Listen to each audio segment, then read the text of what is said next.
If you want to jump into an exciting zombie survival experience with your friends in 2026, you have two options. Either you have to spend money on a premium game, or you can try out plenty of free-to-play options which promise exciting co-op experiences but only to end up filled with aggressive monetization, repetitive gameplay, and simply not enough content to keep players interested. But every once in a while, a free game comes along that genuinely surprises you, and Codename CURE II is exactly one of those games.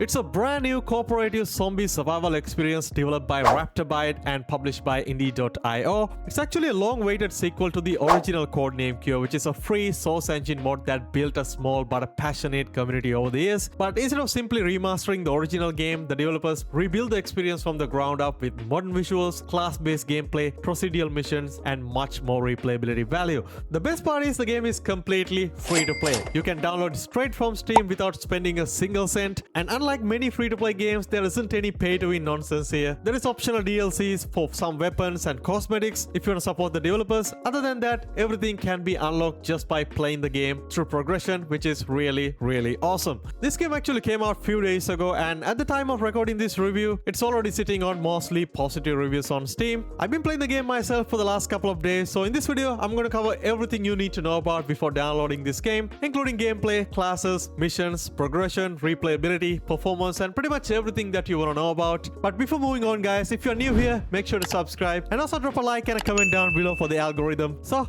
let's get into it.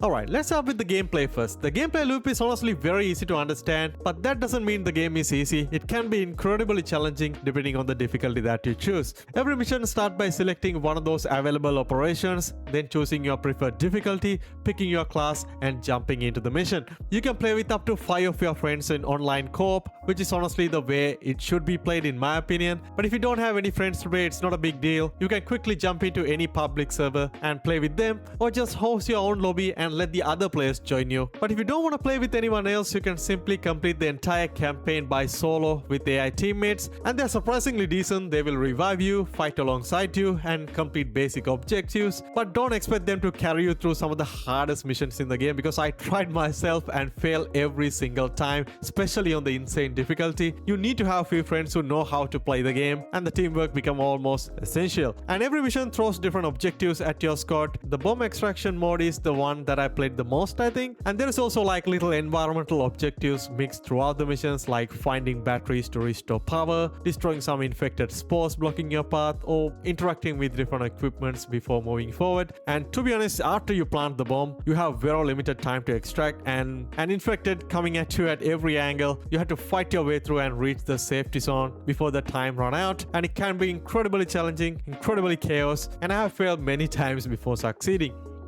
Alright, moving on to classes. Right now you can select 5 different classes in the game: Appointment, Support, Assault, Technician, and finally Sniper.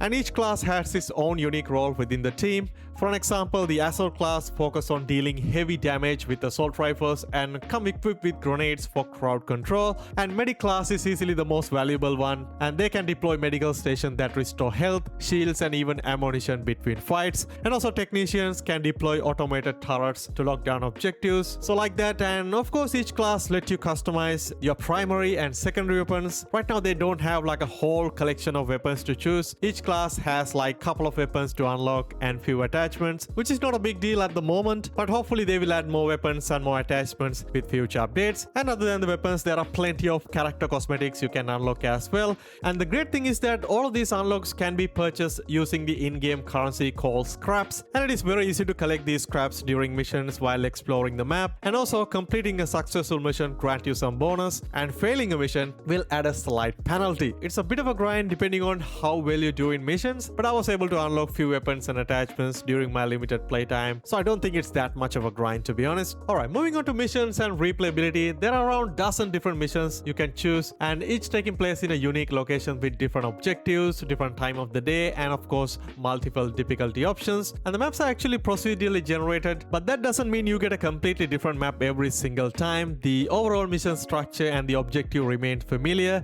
but the layout, the routes, the item locations, and some certain encounters can change. And as I said before, some of the latest stage of the missions can be incredibly intense. For example, there are certain missions where you have to plant a bomb or complete final objective before escaping, and you suddenly have a very limited amount of time to make your way back to an extraction point while waves of zombies start attacking you from every direction. And at that point, there is simply not enough time to clear every single enemy. You have to push forward as quickly as possible and run for your life and make it to safety before the timer runs out. You can choose the preferred difficulty before each run, and the difficulty becomes brutal, especially on the higher, which is the insane difficulty. And I found it extremely challenging, and I couldn't complete some missions with AI teammates alone. And so having real players, having your friends who know how to play the game and coordinate makes a massive difference. Alright, moving on to graphics, audio, and performance. Alright, visually, this game isn't going to win any awards. It looks pretty average compared to some of the most popular free-to-play shooters on the market at the moment, and I think that's where the presentation falls slightly apart. The character models looks pretty basic, the environment look decent enough, and the lighting does a respectable job of creating the atmosphere, but the gameplay itself is extremely fun and highly addictive, and because of all that, the performance in the game is excellent. Also comes with very basic system requirements for 2020. So if you have a decent mid-range PC, you can easily run this game without any issues, and I experienced very smooth gameplay throughout my playtime with the game. Even during massive zombie hordes, the performance remained very stable on my system. Honestly, I'm really impressed at how much content is already available for a completely free game like this. The class system, the procedurally generated missions, the progression system, the higher difficulty that provide excellent challenge, plus they avoided all the temptation to fill the game with pay-to-win nonsense, which really impressed me, and everything feels like it was designed around making a genuinely fun co-op shooter, and I wish more free-to-play games follow this approach. So what is my final verdict? So after spending quite a bit of time playing this one, I can confidently say it's one of the coolest free-to-play surprises of 2026. It is challenging, rewarding, replayable, respect your time, avoid pay-to-win mechanics, and most importantly, it's simply fun to play with your friends. And if you're someone who loves playing this style of co-op zombie survival shooters, the games like Left 4 Dead series, the World War Z, the Killing Floor, and also games like Black 4 Blood, this game is going to be a nice free-to-play addition to your library. I will link it down below. Just go to the Steam, add it to your library, then simply jump in with your friends for totally free. Well, there you have it, guys. This is my quick review on this brand new free-to-play co-op shooter Codename CURE II. If you have already played this one, I would love to know your thoughts down in the comment section. As always, if you enjoyed the video, don't forget to hit the like button, subscribe, and stay tuned for more free-to-play game coverage like this. I'm gonna leave you guys with some gameplay, and thanks for watching. I'll catch you guys in the next one.